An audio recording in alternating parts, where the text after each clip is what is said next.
तो ये W is equal to Q V एक फॉर्म में हम इसको और याद रखेंगे फार्मूला। अभी देखते जाते हैं। The electric potential is a scalar physical quantity. Electric potential is a scalar physical quantity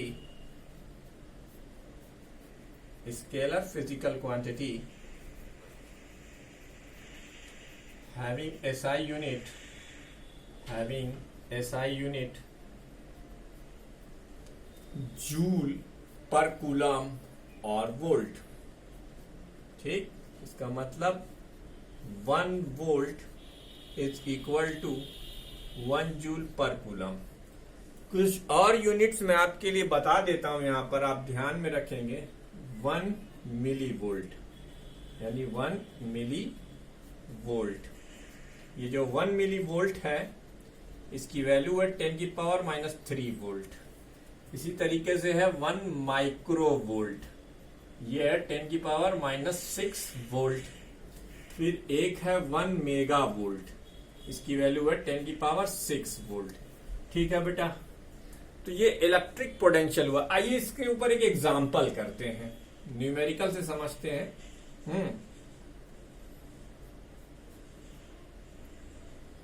a proton accelerated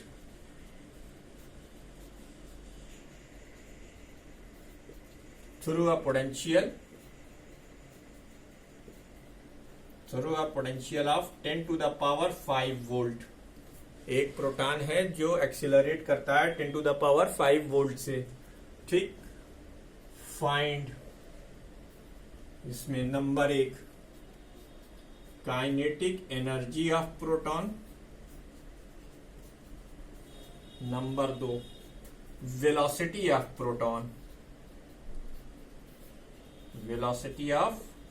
proton. ये दो चीजें आपको फाइंड करनी है। गिवन क्या है, क्यू प्रोटॉन की वैल्यू दी हुई है 1.6 × 10⁻⁻19 कूलम, और मास ऑफ प्रोटॉन दिया हुआ है आपके पास 1.6 × 10⁻⁻27 किलोग्राम। ठीक, ये दो चीजें आपको दी हुई हैं। अब आपको क्या निकालना है, काइनेटिक एनर्जी। जो गिवन चीजें हैं पहले उनको लिख लीजिए। गिवन क्या है आपके पास, क्यू प्रोटॉन की वैल्यू है 10⁵ वोल्ट और एक्सीलरेटिंग पोटेंशियल है 10⁵ वोल्ट। ठीक है बेटा, तो काइनेटिक एनर्जी कैलकुलेट करने के लिए हमें एक फार्मूला के वर्क एनर्जी थ्योरम से उधार मांगेंगे। तो आप जानते हैं kinetic energy equal to work done होता है।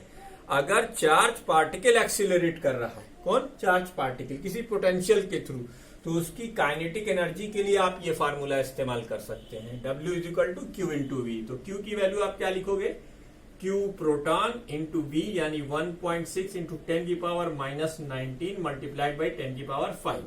ये आपका पहला आंसर आ गया। ठीक, सेकेंड आंसर के लिए आपको लिखना है वही जो आपने काइनेटिक एनर्जी K.E वहां निकाली है, E. इसको आप ½ mv² से बराबर कर दीजिए, यानी V is equal to √2 K.E. Divided by m। अब जो काइनेटिक एनर्जी की वैल्यू यहां से कैलकुलेट होगी और मास आपका प्रोटॉन का दिया हुआ है। ये सवाल आपका हो गया। वीडियो को पॉज कर इसे भी नोट कर लीजिए, फिर हम इसके आगे आपको और टेक्निकल टर्म्स बताते हैं। अगला जो आपका टेक्निकल टर्म है वो है इलेक्ट्रिकल पोटेंशियल डिफरेंस। बहुत पहले हमने आपसे कहा था कि जैसे मान ली Q एट इंफिनिटी है, Q कहां पर है, इंफिनिटी पर है, तो इसके थ्रू जो इलेक्ट्रिक फील्ड लाइंस होंगी वो स्ट्रेट और पैरेलल हो जाएंगी बहुत दूर जाने पर। मतलब ये इंफिनिटी पर है, बियॉन्ड द रीच है। ये सोर्स चार्ज है जिसकी वजह से यहाँ इस रीजन में एक uniform electric field E created है। ठीक, इस इलेक्ट्रिक फील्ड में हमने 2 पॉइंट ले रखे हैं, A और B। ठीक, इनके बीच में कोई भी डिस्टेंस मान लो, अब ये डिस्टेंस माने अभी हमारे लिए नहीं रखेगी। ठीक है, अब अगर बेटा आपने यहां पर एक चार्ज Q0 ला के रखा, तो आपको पता है कि इस Q की वजह से Q0 एक रिपल्सन का फोर्स एक्सपीरियंस करेगा जो इलेक्ट्रिक फील्ड की डायरेक्शन में होगा। अगर यही निगेटिव होता तो वो इधर एक्सपीरियंस करता। क्लियर? अच्छा, अब ये एक्सपीरियंस करेगा। हम चाहते हैं कि ये बी से ए तक आए, हम चाहते हैं कि ये बी से ए तक आए बिना एक्सीलरेशन के। तो बेटा यहां पर अपोजिट डायरेक्शन में एक फोर्स लगा हुआ है। अगर आप चाहते हैं कि ये बी से ए तक आए तो फिर आपको क्या करना पड़ेगा, वर्क डन करना पड़ेगा। बिना वर्क डन किए आप ये काम नहीं कर सकते। क्यों? क्योंकि फोर्स अपोजिट डायरेक्शन में लगा हुआ है। तो देखो electric potential difference, the electric potential difference, the electric potential difference between 2 points is defined as the ratio of work done in moving charge from one point to another point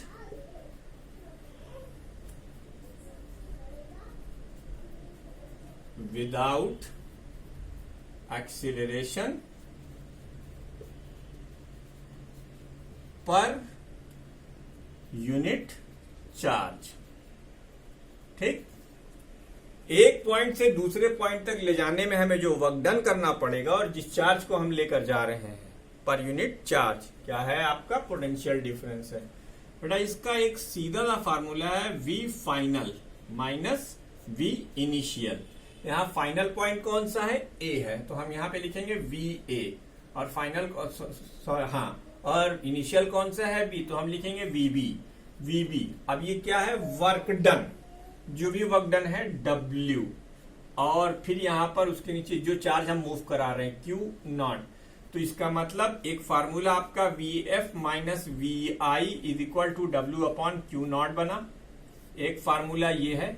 इसी फार्मूले को हम बहुत बार इस तरीके से इस्तेमाल करेंगे, ध्यान देते रहिएगा। W is equal to Q not times V final minus V initial. Right, अब इसे भी नोट कर लीजिए। मुझे पूरी उम्मीद है कि आपको ये भी इंशाल्लाह समझ में आ गया होगा।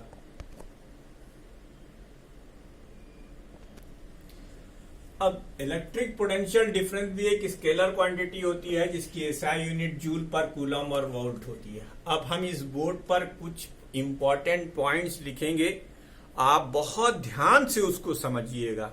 राइट, कुछ इंपॉर्टेंट पॉइंट्स हम लिखने जा रहे हैं, है ना। Note number 1, if only electrical forces present in the system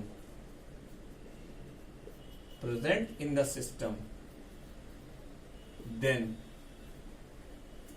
positive charge travel from high potential to low potential. Positive charge कैसे ट्रैवल करता है, हाई पोटेंशियल से लो पोटेंशियल। निगेटिव चार्ज कैसे ट्रैवल करता है, from low potential to high potential. याद रखिएगा, positive charge हमेशा हाई पोटेंशियल से लो पोटेंशियल ट्रैवल करता है, निगेटिव चार्ज लो पोटेंशियल से हाई पोटेंशियल। ठीक है, लेकिन कब ये बात कब सत्य है, जब सिर्फ और सिर्फ इलेक्ट्रिकल फोर्सेज हो। जैसे इलेक्ट्रिक, मान लीजिए, देखिए मैं बताता हूं, जैसे देखिए ये एक इलेक्ट्रिक फील्ड है E, ये 2 पॉइंट हैं। ठीक है, तो बेटा जिस डायरेक्शन में इलेक्ट्रिक फील्ड होती है उसमें जहां से इनिशिएट कर रही होती है वहां का हाई पोटेंशियल होता है और यहाँ का लो पोटेंशियल। तो पॉजिटिव चार्ज को अपने से चलने में यहाँ कोई दिक्कत नहीं होगी और निगेटिव चार्ज खुद से यहाँ चला जाएगा। क्यों? क्योंकि यहाँ सिर्फ इलेक्ट्रिक फील्ड यानी इसकी वजह से मौजूद इलेक्ट्रिकल फोर्सेज हैं। तो निगेटिव चार्ज कैसे चलेगा, लो पोटेंशियल से हाई पोटेंशियल, जबकि पॉजिटिव चार्ज कैसे चलेगा, हाई पोटेंशियल से लो पोटेंशियल। ये एक साइन कन्वेंशन याद रखिएगा। दूसरी बात, if we move a positive charge from low potential to high potential, quite obvious है, from low potential to high potential. Then work is done by external agent. Work is done by external agent. ठीक. Number 3, if we move a negative charge from high potential to low potential, then work is done by external agent. Work is done by external agent. Work is done by external agent. अब जो हमने लिखा उसे हम explain भी कर दें. Positive charge अपने आप से यूं जाएगा, लेकिन अगर आप चाहें कि पॉजिटिव चार्ज यहां से यहां आ जाए तो फिर आपको वर्क डन करना पड़ेगा. अन्यथा इसके ऊपर अगर ये हाई पोटेंशियल से लो पोटेंशियल तो वो खुद ही से चला जाएगा, इलेक्ट्रिकल फोर्सेस अगर सिस्टम में है. लेकिन हम जब एक्सटर्नल एजेंट होंगे तो फिर हम इलेक्ट्रिकल फोर्सेस नहीं है, हम फिर कोई और फोर्स लगाएंगे जिसकी वजह से ये काम होगा, तो फिर हमें वर्क डन करना पड़ेगा. ठीक है. और इसी तरीके से नेगेटिव चार्ज के लिए तो ये 3 पॉइंट और नोट कीजिए. और यार देखो समय की तंगी होती है और जगह भी कम है मेरे पास, तो हम यहीं पर तुम्हें 2 पॉइंट और नोट करा देते हैं. एक तुम ग्राउंडिंग सीख लो, ग्राउंडिंग क्या होती है, और एक नंबर 4, वी अज्यूम दैट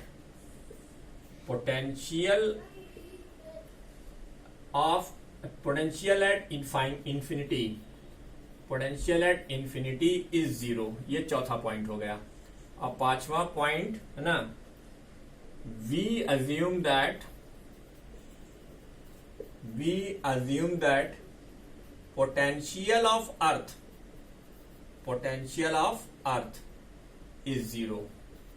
इसी को बेटा ग्राउंडिंग ऑफ कंडक्टर भी कहते हैं. यानी आप किसी भी कंडक्टर को कनेक्टिंग वायर के थ्रू अर्थ से कनेक्ट कर देंगे तो फिर आपको वहां पर पोटेंशियल उस कंडक्टर का 0 हो जाएगा. पोटेंशियल क्या बला है आपको पहले से पता है यार. सीधी सी बात बताएं, जितना ज्यादा बॉडी के पास चार्ज होता है उसका पोटेंशियल उतना ही ज्यादा होता है, जितना कम चार्ज होता है उसका पोटेंशियल उतना ही कम होता है. याद रखिएगा. तो इस बोर्ड पर लिखी सारी बातें नोट कीजिए. अब हम इस चैप्टर का पहला डेरिवेशन करेंगे. तो ये अगली हेडिंग है, electric potential due to a point charge at any point.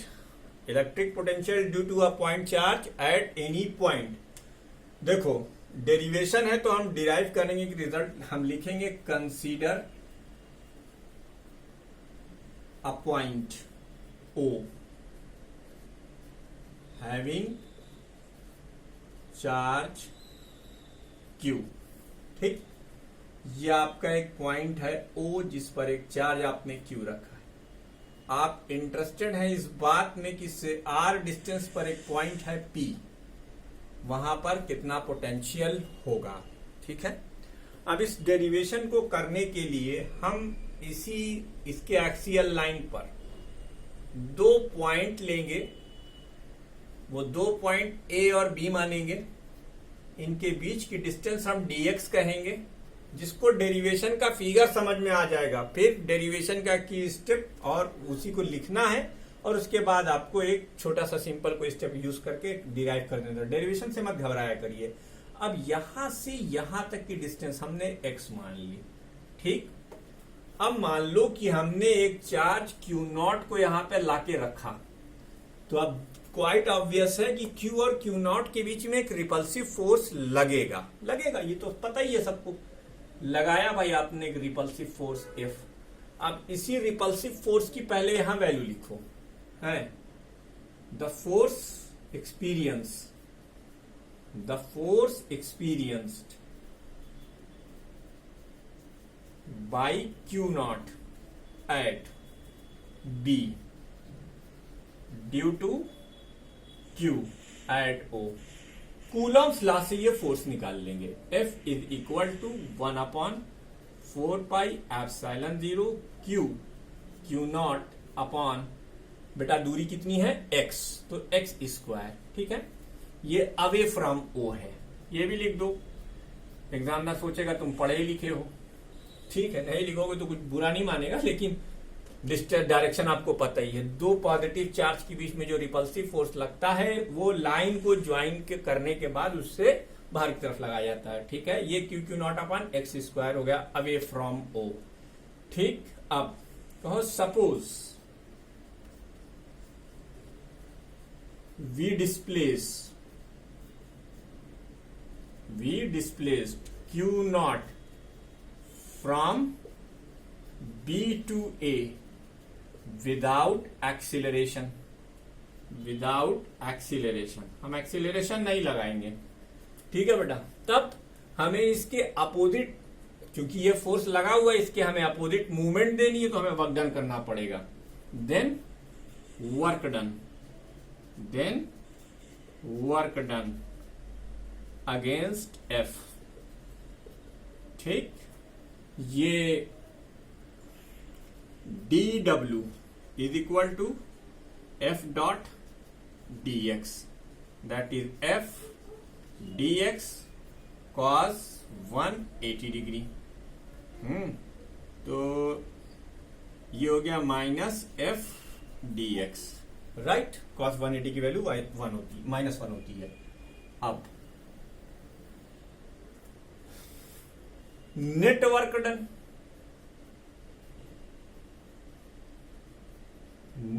Done in bringing Q not from infinity to P. आपको पता है जब हम ऐसे छोटे छोटे एलिमेंट्स को इंफिनिटी से लेकर यहां तक लाएंगे तो बेटा फिर हमें इंटीग्रेशन करना पड़ेगा, इंटीग्रेट करेंगे हम। ठीक है, तो W इंटीग्रेशन dw। अब dw में क्या है, minus F into D X. बेटा माइनस को बाहर रखिए, एफ की वैल्यू लिखिए 1/4πε0 Q not upon X square, Q not upon X square into D X, Q not upon X square into D X. ठीक है, कहां से ला रहे हो, इंफिनिटी से। कहां तक ले जा रहे हो, आर तक। यही इसी के पॉइंट का तो पोटेंशियल चाहिए हमें। ठीक है, अभी देखते जाइए। अच्छा, ये जो W है, इसके W इज इक्वल टू, बेटा ये ऑपरेटर है और ये फंक्शन है, बाकी तो सब कुछ कांस्टेंट है, इसलिए इसे आप साइन के बाहर ले लेते हैं, कोई दिक्कत नहीं। Minus Q not upon 4πε0। अब ये इंफिनिटी से r, ये एक्स स्क्वायर है ना, अपॉन में तो इसे ऊपर लेगा माइनस dx, राइट। अब ये जो क्यू नॉट है इसे आप इसके अपॉन में कर दीजिए, तो अब बचा क्या, -1/4πε0 क्यू बचा इधर।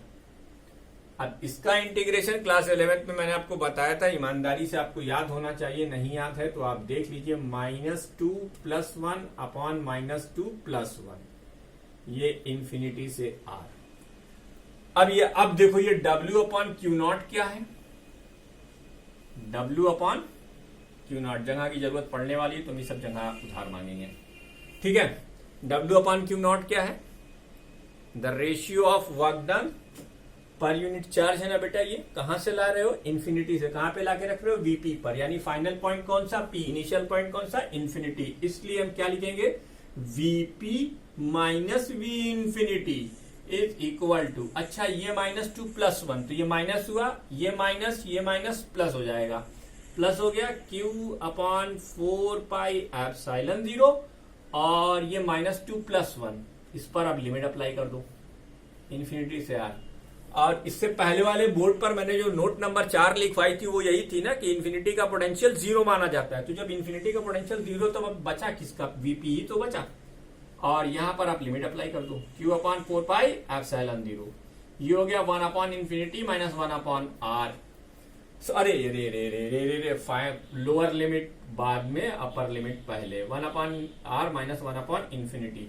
तो बच्चों आप जानते हो 1/∞ की वैल्यू 0 होती है, तो वीपी की वैल्यू क्या हो जाएगी, पोटेंशियल। वीपी की वैल्यू हो गई 1/4πε0 Q अपॉन r। ये आया पोटेंशियल का एक्सप्रेशन।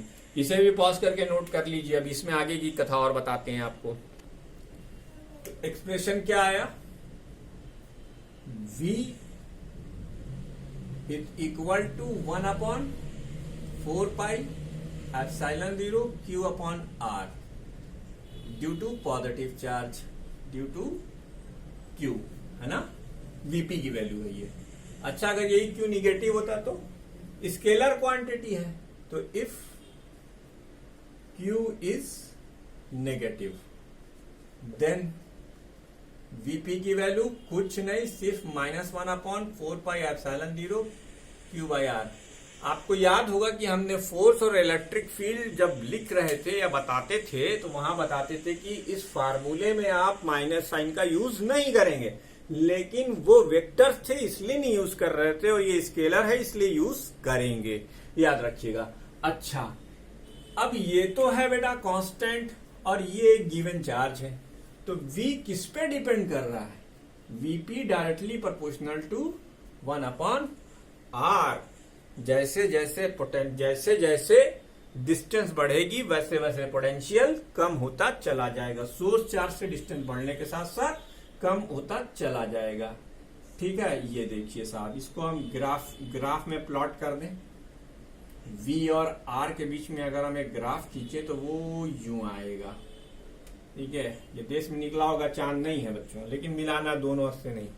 ठीक, तो अब आपको समझ में आ गया कि किसी पॉइंट चार्ज के थ्रू किसी अनदर पॉइंट पर अगर पोटेंशियल कैलकुलेट करना हो तो उसका expression Vp is equal to 1/4 pi epsilon 0 Q by R होगा अगर वो प्लस का है, और Vp is equal to -1/4 pi epsilon 0 Q by R का होगा अगर वो माइनस का है। चलिए यहां भी मेंशन कर देते हैं मेरा क्या जाता है, चुनाव चिन्ह छाता है ड्यू टू -Q। तो ये एक फार्मूला हुआ।